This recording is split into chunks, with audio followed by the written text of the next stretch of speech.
శ్రీకృష్ణుని జీవితం దారుణమైన ముళ్లబాట.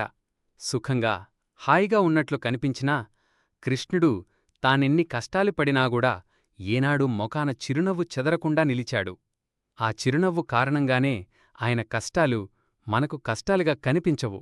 పుట్టింది మొదలు దేహత్యాగం చేసేవరకు కూడా ఎన్నో కష్టాలు, సమస్యలతో మనశ్శాంతి సైతం కరువై స్థిరజీవనం లేకుండా కాలం గడిపాడు కృష్ణుడు. కృష్ణుడు పుట్టకముందే అతని సోదరులు దారుణంగా చంపబడ్డారు. తల్లిదండ్రులు, తాత చెరసాలలో మ్రగ్గిపోయారు. కృష్ణుడు పుట్టడమే ఖైదీగా పుట్టాడు. పుట్టిన మరునిమిషమే కన్న తల్లిదండ్రులకు దూరమయ్యాడు. అనేక కష్టాలతో వ్రేపల్లెకు వలసపోయాడు. కొన్ని వారాల వయసకే శ్రీకృష్ణుడిపై మొదటగా హత్యాప్రయత్నం చేసింది పూతన. అప్పటినుండి అతనికి దినదిన గండంగానే గడిచింది.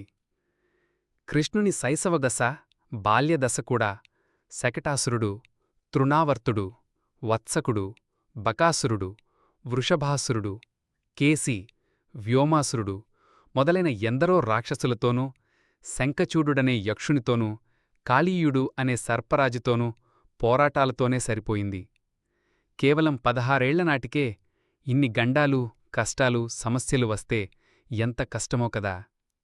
జరాసంధునితో వరుసగా 17 సార్లు యుద్ధం చేయవలసి వచ్చింది. అన్నిసార్లు కృష్ణుడే జయించాడు. కాని క్షణం విశ్రాంతి లేకుండా పోయింది. అంతలోనే కాలయవనుడు అనే గర్విష్ఠిని అంతం చెయ్యవలసి వచ్చింది. యుద్ధాల వల్ల ప్రజాశ్రేయస్సుకు విఘాతం కలుగుతున్నదని భావించిన శ్రీకృష్ణుడు తన రాజ్యాన్ని మధుర నుండి ద్వారకకు మార్చాడు. రుక్మిణిని వివాహమాడేందుకు ఆమె అన్నయ్యైన రుక్మితో పోరాడాడు. సత్యభామను పొందిన ఘట్టంలో శమంతకమణిని అపహరించాడనే నిందనూ, ఒక హత్యానేరాన్ని మోశాడు. ఎన్నో కష్టాలుపడి పరిశోధించి శమంతకమణిని సాధించి తెచ్చి తనపై మోపిన నిందలను పోగొట్టుకున్నాడు. జాంబవతిని పెళ్లాడే ముందు ఆమె తండ్రి అయిన జాంబవంతునితో యుద్ధం చేశాడు. అష్టమహిష్యుల్లో ఒకరైన నాగ్నజితిని వివాహం చేసుకునేటందుకు మదించిన ఆబోతులతో పోరాడవలసి వచ్చింది. జీవితమే ఒక పోరాటమైంది కృష్ణుడికి. చివరకు సంసార జీవితంలో కూడా ఎన్నో ఒడిదుడుకులను తట్టుకున్నాడు. భార్యల మధ్య అసూయలు, వైషమ్యాలు ఎన్ని ఎదురైనా ప్రశాంతంగా చిరునవ్వులొలికిస్తూనే, ఎవరికి వారిని సమర్థిస్తున్నట్లు నటిస్తూనే చక్కటి గుణపాఠాలను నేర్పుకొచ్చిన మగధీరుడు ఆయన. సత్యభామ కోరిన పారిజాత వృక్షం కోసం ఇంద్రునితో యుద్ధం చేసి విజయం సాధించాడు. తనన్నే నమ్ముకున్న పాండవుల కోసం కురుక్షేత్ర సంగ్రామంలో తన శరీరం నుండి రక్తధారలు కార్చాడు. ఆయుధం పట్టకుండా, యుద్ధం చేయకుండా శత్రువులు చేసిన గాయాలకు గురయ్యాడు. కురుక్షేత్రంలో దుష్టజననాశనం పూర్తయినా కృష్ణుని కష్టాలు తీరలేదు. ఆ యుద్ధం జరిపించినందుకు గాంధారిచేప శపించబడ్డాడు.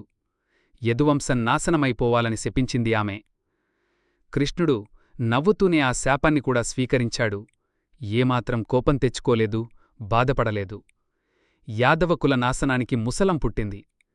తన కళ్లముందే తన సోదరులు, బంధువులు, మిత్రులు, కుమారులు, మనుమలు 50 మంది ఒకరినొకరు నరుక్కుంటూ చచ్చి పీనుగులైపోతున్న విధి విధానాన్ని అనుసరించి అలా చూస్తూ నిలబడ్డాడు కృష్ణుడు.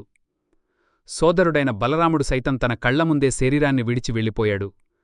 అలాంటి సమయంలో ఆయన మనస్థితి ఎలా ఉంటుందో ఆలోచించి చూడండి.